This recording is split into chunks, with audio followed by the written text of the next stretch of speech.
Présidente, chers collègues. La délibération présentée aujourd'hui propose une action de prévention pour lutter contre la radicalisation dans les lycées franciliens, ce dont nous nous félicitons.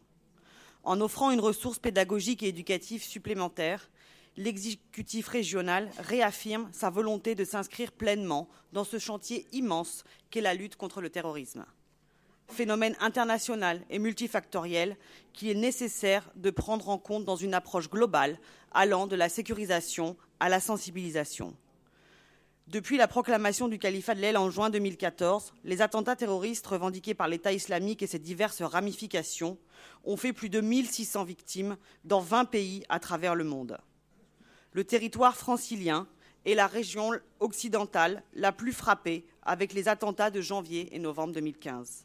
Nous plongeons dans l'effroi, devant l'horreur d'une réalité à laquelle il faut désormais faire face et combattre. N'importe qui, quelle que soit sa profession ou sa religion, peut être la cible de ces attaques meurtrières. Et nos écoles ne sont plus des espaces protégés. Même si cette réalité est inacceptable, il ne faut pas oublier la menace concrète qui pèse sur nos établissements depuis la parution du numéro Dar al-Islam numéro 7 du 30 novembre 2015, diffusé sur Twitter. En effet, dans ce numéro, les enseignants de l'école laïque sont menacés de mort. Les établissements sont d'une extrême vulnérabilité face à ce type de menace, pourtant bien réelle, et nous devons tout faire pour protéger nos enfants. Face à l'ampleur et à la gravité de ce constat, il est crucial que chacun puisse prendre ses responsabilités. La région a la lourde charge de gérer les 673 lycées publics et privés du territoire francilien et doit tout mettre en œuvre pour que chaque lycéen puisse venir étudier en toute sécurité.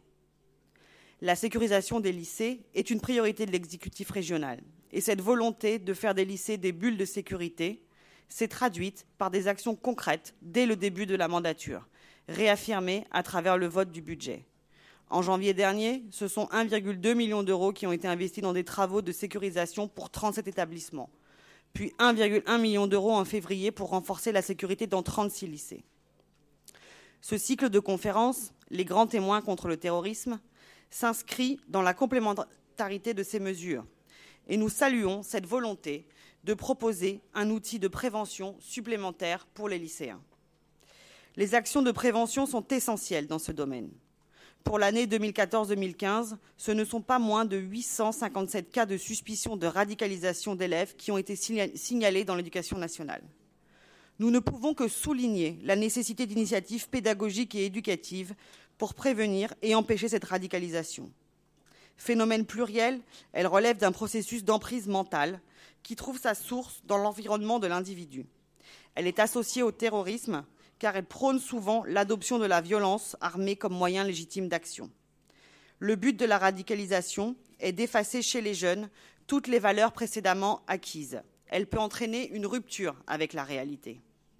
Ce cycle de conférences, en apportant un témoignage concret, est un outil adapté et judicieux pour lutter contre ce phénomène. Quoi de mieux qu'un témoignage pour distinguer fiction et réel, déconstruire factuellement une réalité et apporter une contradiction. En conclusion, Madame la Présidente, le groupe UDI entend soutenir l'exécutif régional dans ce projet qui s'inscrit dans une démarche globale amorcée dès le début de la mandature par le vote du bouclier de sécurité et qui constitue un apport supplémentaire à toutes les initiatives entreprises par les enseignants pour lutter contre ce phénomène de radicalisation. Et puisque nous nous inscrivons dans une démarche globale, je voudrais également poser la question de la formation, ou du moins de la sensibilisation des personnels de loge, à ces nouvelles problématiques. Par le rôle qu'ils occupent déjà au sein de nos établissements, ils sont en quelque sorte en première ligne. Et nous nous devons aussi de les accompagner, tant en ce qui concerne les risques d'intrusion que la surveillance des abords immédiats de leur lycée. Plus largement, et pour regrettable que soit ce constat, il nous faut acter que nous avons désormais en partie changé d'époque et qu'il nous faudra installer et développer durablement une culture nouvelle, celle de la sécurité dans l'ensemble de nos établissements. Je vous remercie.